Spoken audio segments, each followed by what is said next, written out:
Today we're going to be teaching you dead bug exercises. Now the goal of these exercises is not only to strengthen the core muscles, especially the ab muscles, but to increase their coordination so that they fire when they're supposed to. Most people have strong enough cores to do whatever they need to do.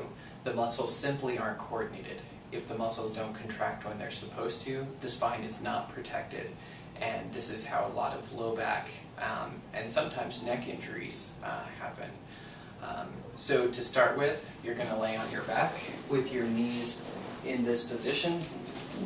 This is a graduated exercise, so we're going to start with very easy versions of the exercise and move up to more difficult versions. So in this first step, you want to make sure that you keep your abs contracted the entire time that you're doing any of these exercises. So step one, arm comes up over your head and then returns. Same thing on the other side. Now you want to make sure that this motion is well controlled. You're not tilting your shoulders or your pelvis during any of these moves. Okay? If you can handle that exercise, next one is to do marching with your feet. So you simply actually just lift your heels up off of the floor. Okay? Which tends to be fairly easy as well. Next is to bring each leg up to 90 degrees. Okay? And you want to make sure not to be tilting your pelvis at this time. Okay? If you can handle all of those beginning exercises, the next step is to place both hands face up and put both knees at 90 degrees. And then we're going to start just with arm motions and then just with leg motions before we combine them together.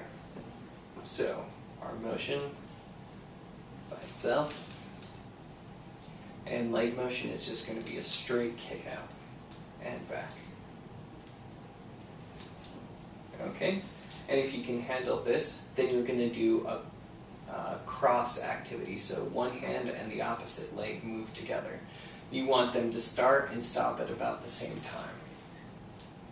And come back up. Okay, and if you can get good at this, you can actually do same side and then across. And by doing this, you're actually challenging your brain a little bit more. Okay?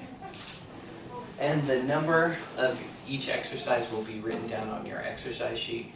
And it's important to note you're not going to be doing each of these steps each time you do this exercise. You're only going to be doing the hardest one that you can